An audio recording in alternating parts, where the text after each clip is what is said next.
हमारा चैप्टर का नाम है फ्रांसीसी क्रांति। बहुत इंपॉर्टेंट चैप्टर है, इससे क्वेश्चन आता ही है।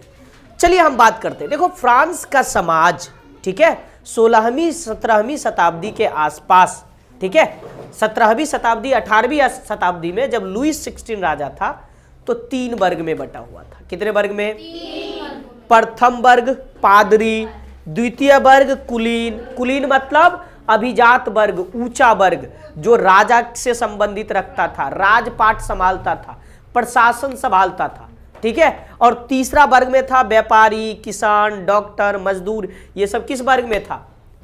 तीसरे वर्ग में शामिल था। किस वर्ग में शामिल था? तीसरे वर्ग में शामिल था। और मैं बता दूं, प्रथम वर्ग जो पादरी होता था उसको चर्च चलाने का काम था, और वो चर्च का कर लेता था किसान से, मजदूर से, तृतीय वर्गों से। किससे?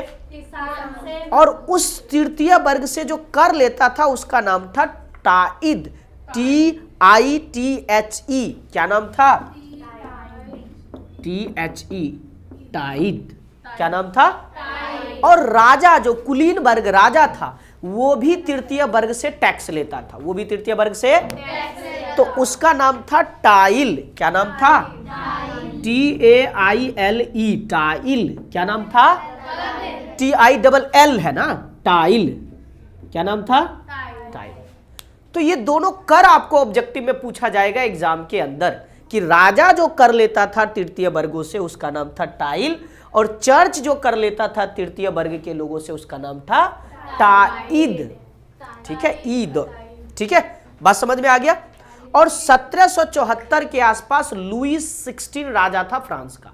लुईस 16, आप पूछेंगे कैसे राजा था? एकदम अय्यास, फालतू खर्च करने वाला, एकदम बेकार। इस कारण से फ्रांस के जनता बहुत परेशान थे, ठीक है। जो लुईस 16 था वो बुर्बो राजवंश से संबंध रखता था और अपनी शादी मेरी एंतोइनेट से की। मैं कवारा रह गया उस जमाने में, और वो खुद मेरी एंतोइनेट से शादी की। अपने रहने के लिए एक पैलेस बनाया, सुंदर पैलेस, भव्य पैलेस, और मेरी एंतोइनेट के साथ बहुत सारे नौकर चौकर आया, नौकर चाकर आए। और वो नौकर चाकर करते क्या थे? रानी का सेवा। राजा तो एकदम रंग महल में जय जय करते रहता था, मौज मस्ती करता था। और दूसरी बात, इसका खर्च बहुत उठता था, लेकिन राजा जनता से टैक्स लगा लगा के खर्च पूरा करता था। तीसरी बात, अमेरिका के स्वतंत्रता संग्राम में अमेरिकी लोगों को मदद करता था। क्यों? क्योंकि अमेरिका से ना ब्रिटेन भगा दिया था फ्रांस को मार पीट के, तो उसका जो खुन्नस था ना दिल में, इसलिए वो अमेरिका के लोगों को उसके स्वतंत्रता संग्राम में मदद करता था, जिससे खर्च बढ़ता गया। जिससे क्या होता गया? इन सारे खर्च बढ़ने के कारण फ्रांस के ऊपर कर्ज बढ़ता गया। राजा कर लेते जाता था और युद्ध में खर्च करता था, अपने पैलेस में खर्च करता था। ये बुरी तरीके से उस जनता को प्रभावित किया। क्यों? क्योंकि राजा खर्च करेगा तो पैसा किससे लेंगे? जनता से लेंगे। टैक्स किस पे लगाएंगे? तो जब राजा ने टैक्स बढ़ाने के लिए एक प्रस्ताव आया तभी बवाल मच गया। तभी क्या हो गया?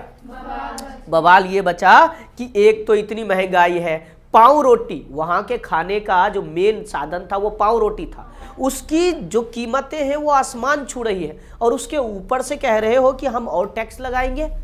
ठीक है, क्या करोगे? और टैक्स लगाएंगे। तो ये तो ठीक नहीं है। तो इसी सारे कुछ कारणों से वहां पे क्रांति हुआ। कहां पे? फ्रांस में। कहा जाएगा कि फ्रांस के क्रांति के समय समाज की स्थिति कैसी थी? तो पहली बात, आजीविका संकट। आजीविका संकट कहने का मतलब यह हुआ कि खाने पीने की चीजों के अभाव पर रहे थे, अकाल पर रहे थे, महंगाई चरम सीमा पर था, इस कारण से। दूसरी बात, राजा अपने पैलेस में युद्ध में फिजूल खर्च करता था। अमेरिका के स्वतंत्रता संग्राम में राजा युद्ध में फिजूल खर्च कर रहा था, और जो अधिकार था ना वो प्रथम और द्वितीय स्टेटस को था विशेषाधिकार। तृतीय स्टेटस को कोई अधिकार नहीं था। सारा टैक्स किससे लिया जाता था? तृतीय स्टेटस से। तो आप सामाजिक स्थिति को देखोगे तो बहुत बुरी सामाजिक स्थिति थी फ्रांसीसी क्रांति के समय फ्रांस के जनता का। ठीक है। दूसरा बात, जो इंपॉर्टेंट सवाल बन के आपके लिए आएगा कि फ्रांसीसी क्रांति के कारण क्या थे। तो फ्रांसीसी क्रांति के 4-5 कारण हैं। पहला कारण सामाजिक कारण। सामाजिक कारण यह है कि समाज में विभाजन था 3 वर्ग में, और सारा का सारा टैक्स किससे लिया जाता था? तृतीय वर्ग से। दूसरा है राजनीतिक कारण, क्योंकि राजा जो था ये धीरे धीरे कमजोर हो रहा था, क्योंकि इसकी नीतियां खराब थी, फिजूल खर्च कर रहा था। ठीक है, राजा क्या हो रहा था? कमजोर। तीसरा जो कारण है वो है आर्थिक कारण।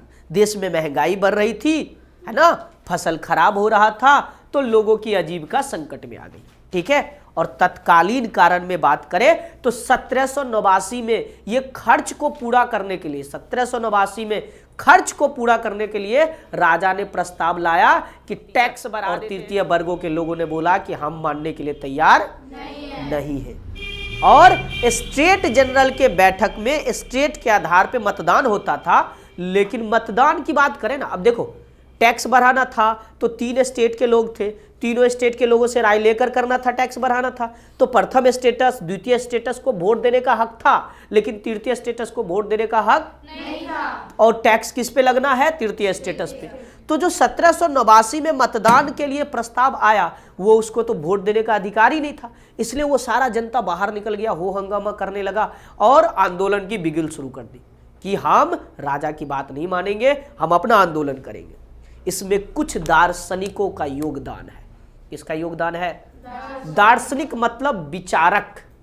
किसका योगदान? विचारक। विचारकों का लोगों पर कुछ योगदान है, क्योंकि विचारक ने नया नया ज्ञान की बात शुरू किया कि जन्म के आधार पर विशेषाधिकार ठीक नहीं है, और होना चाहिए देश में समानता, स्वतंत्रता, बंधुत्व, सभी को कैसा होना चाहिए समाज में? बराबर। ये जो नए नए विचार आए ना दार्शनिक के दिमाग में, इन सारे चीजों के कारण लोगों का मन 7वां आसमान पे चला गया कि राजा के पद में मैं भी शामिल होऊंगा, मुझे भी समानता मिलनी चाहिए, हमें भी शासन में हिस्सा मिलनी चाहिए। ये सब कारण थे जो लोगों के मन को बढ़ा दिया। कौन कौन से? सामाजिक, राजनीतिक, आर्थिक, तत्कालिक और दार्शनिक लोगों के कारण।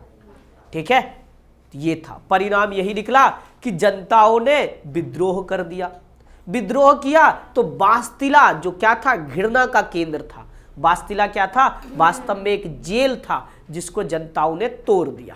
जनता ने क्या किया? तोड़ दिया। क्योंकि उसी में कैदियों को जो राजा का विरोध करता था उसे राजद्रोह के नाम पे पकड़ के डाल देता था, जुल्म करता था। तो बास्तिला जो जेल था उसे तोड़ा गया और उसके हथियार जो जेल के अंदर था लूट लिया और सारे कैदियों को रिहा कर दिया और सब मिलकर फ्रांसीसी क्रांति को आगे बढ़ाया।